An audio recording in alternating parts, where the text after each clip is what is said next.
We're crushing the enemy in an overwhelming display of technical skill and military force. Iran's drone and missile capability is being utterly demolished. The Navy is gone. It's all lying at the bottom of the ocean. 46 ships. Can you believe it? In fact, I got a little upset with our people. I said, what quality of ship? Excellent, sir. Top of the line. I said, why did we just capture the ship? We could have used it. Why did we sink them? They said, it's more fun to sink them. I said, that's not... They like sinking them better. They say it's safer to sink them. I guess it's probably true. But think of it. We knocked out 46. It actually took 3.5 days. Their terrorist leaders are gone. We're counting down the minutes until they will be gone. Think of it. We had leaders, and they're gone.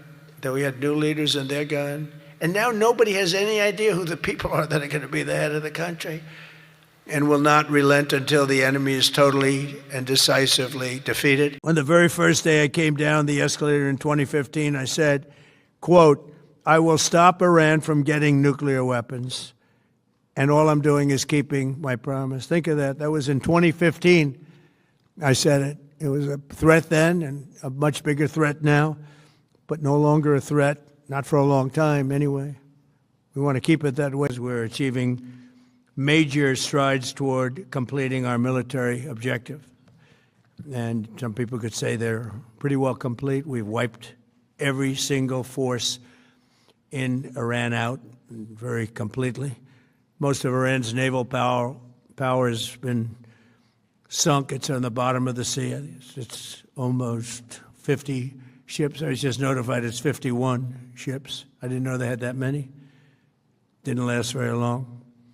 And these are fighting vessels. They're meant to fight, but they're not meant to fight against us. We continue to target Iran's drone and missile capabilities. Their drones are way down. Their drone manufacturing's been hit starting today. We know all of the places they manufacture the drones, and they're being hit one after another. Their missile capability is down to about 10%, maybe less. We're also hitting where they make missiles and where they deliver missiles. We've struck over 5,000 targets to date, some of them very major targets, and we've left some of the most important targets for later in case we need to do it. If we hit them, it's going to take many years for them to be rebuilt, having to do with electricity production and many other things. So we're not looking to do that if we don't have to. But they're the kind of things that are very easy to hit, but very devastating if they are hit. We are waiting to see what happens before we hit them. We could take them all out in one day, but it's all resulting in a 90% decline in various things, but in particular, Iranian missile launchers, and 83% drop in drone launchers. As you know, the drone launchers are pretty well shot, but we're at over 90% decline in the Iranian missile launchers, which is very hard to reproduce and very hard to get.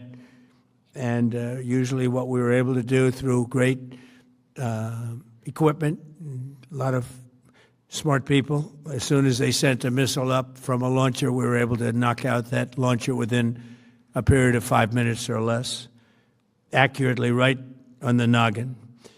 So now we have low-cost interceptors effectively combating Iranian drones, and our B-2 bombers recently dropped dozens of 2,000-pound bombs to destroy missile launchers all over Iran and buried deep under Iranian soil in many cases. The soil was no match. And we're also annihilating the manufacturing base that the regime uses to build drones and missiles at a rate that nobody thought was possible. We're knocking them out. We know where they all are. We're knocking them out very quickly. The Iranian regime has been attacking Americans and spreading terror for 47 years, and despite these countless opportunities to renounce their nuclear ambitions, which they had just a short while ago, they told Mr. Witkoff, who is standing right over here, they said, they actually said, we want to keep building. Essentially, in a real nutshell, we want to continue to build nuclear weapons. If we didn't knock out Midnight Hammer, if we didn't knock out their Iranian potential If we didn't do that with Midnight Hammer, they would have had a nuclear weapon. They would have used it long before now.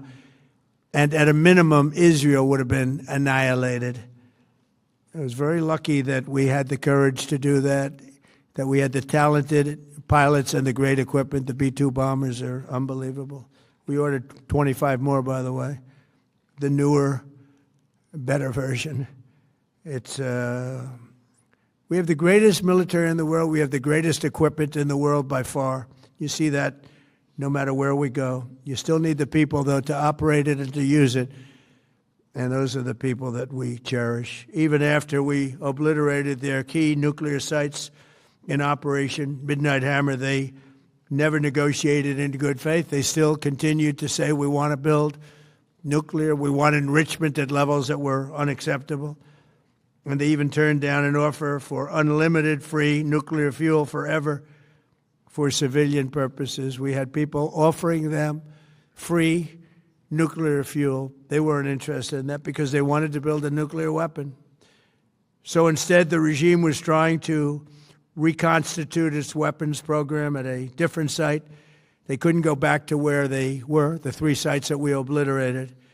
But they were starting work at another site, a different site, different kind of a site. And that was protected by granite. They wanted it protected. Granite's pretty good, but they wanted it protected by a lot deeper. They wanted to go a lot deeper, and they started the process while rapidly building conventional ballistic missiles. They were going to do it all at the same time. It threatened our overseas bases and soon could have reached even our homeland. The regime's intention was to use this exponentially growing ballistic missile threat to make it virtually impossible to prevent them from obtaining a nuclear weapon. So as you probably saw, they had a tremendous number of missiles, most of which are now being used or destroyed, and very unsuccessfully used because we have been able, for the most part, to shoot them all down. What incredible technology. The Patriots have been unbelievable, and other things. And the laser technology that we have now is incredible. It's coming out pretty soon. Where literally lasers will do the work of, at a lot less cost, do the work of what the Patriots are doing or what other things are doing. The situation was very quickly approaching the point of no return, and the United States found it intolerable. I had a very good call with President Putin. We had a lot of people on the line from our side, from his side. We were talking about Ukraine, which is just a never-ending fight. And look, there's tremendous hatred between President Putin and President Zelensky. They can't seem to get it together. But I think it was a positive call on that subject. And we obviously talked then about the Middle East. And he wants to be helpful. I said, you could be more helpful by getting the Ukraine-Russia war over with. That would be more helpful. But we had a very good talk, and he wants to be very constructive. As we continue Operation Epic Fury, we're also focused on keeping energy and oil flowing to the world. And I will not allow a terrorist regime to hold the world hostage and attempt to stop the globe's oil supply. And if Iran does anything to do that, they'll get hit at a much, much harder level. I will take out those targets that were easy and that I mentioned just before. We'll take them out so quickly, they'll never be able to recover, ever. If they want to play that game, they better not play that game. In the long run, oil supplies will be dramatically more secure without the threat of Iranian ships, drones, missiles, nuclear menace, or anything. So the Strait of Hormuz is going to remain safe. We have a lot of Navy ships there. We have the best equipment in the world, inspecting for mines. Again, most of their ships are down at the bottom of the sea. But we will hit them so hard that it will not be possible for them or anybody else helping them to ever recover that section of the world if they do anything. In recent years, the regime and its terror proxies have launched attacks on hundreds of commercial vessels. We're putting an end to all of this threat once and for all, and the result will be lower oil prices, oil and gas prices for American families. We've done that. We've done it. We brought it very low. This was just an excursion into something that had to be done. we're getting very close to finishing that, too. In the meantime, during this brief disruption, the United States is offering political risk insurance to any tankers operating in the Gulf. So we're putting up risk insurance. We'll perhaps go alongside of them for protection. We don't think it'll be necessary if it is. And if they do anything, the price will be incalculable. It will be so great that they will have wished they never did it, because you have to keep the straits flowing. With all of that, it affects other countries much more than it does the United States. It doesn't really affect us. We have so much oil. We have tremendous oil and gas, much more than we need. We have Venezuela now as our new partner, great partner. They've worked out so wonderful. We're working with the administration, the president, and it's a massive source of oil, gas, everything. But we're in a very good position, but very unfair to other parts of the world, like China as an example. I mean, we're doing this for the other parts of the world, including countries like China. They get a lot of their oil through the straits. So we're doing this. We have a very good relationship with President Xi in China. I'm going there in a short period of time, and we're protecting the world from what these lunatics are trying to do, and very successfully, I might add. We're also waiving certain oil-related sanctions to reduce prices. So we have sanctions on some countries. We're going to take those sanctions off till this straightens out. Then who knows, maybe we won't have to put them on. There'll be so much peace. But when the time comes, the U.S. Navy and its partners will escort tankers through the strait if needed. I hope it's not going to be needed, but if it's needed, we'll escort them right through. They have no Navy. They have no Air Force. They have no anti-aircraft equipment. It's all been blown up. They have no radar. They have no telecommunications. And they have no leadership. It's all gone. So, you could look at that statement. We could call it a tremendous success right now as we leave here. I could call it, or we could go further, and we're going to go further. But the big risk on that war has been over for 3 days. We wiped them out in the first 2 days. When you think about it, it's incredible. We wiped out a big Navy, very powerful Navy. These were ships. These were serious ships. These were ships that you buy when you want to win battles. They're all on the bottom floor. The sailors are all running off the ships. They refuse to get on the ships. The Air Force is gone. Everything's gone. The missiles are down to a trickle. The drones are down to probably 25%, and they'll soon be down to nothing. We'll have where they manufactured the drones are under fire as we speak. They're being hit. So the rest is going to be determination as to my attitude, along with the people in the Trump administration, what we want to do. Has Iran activated any sleeper cells inside the U.S.? There's reports that they have pressed that trigger button to activate those cells, at least abroad. Well, they've been trying for a long time. We've been very much on top of it. One of the things we have to do is get the Democrats to stop the Democrat shutdown, because, as you know, the apparatus that looks into that, Schumer and the Democrats have shut it down, which tells you they probably hate our country a lot. But the Democrats have to open that up. But we've got very, very good intelligence into that. We know a lot of different things that have happened that have been very bad.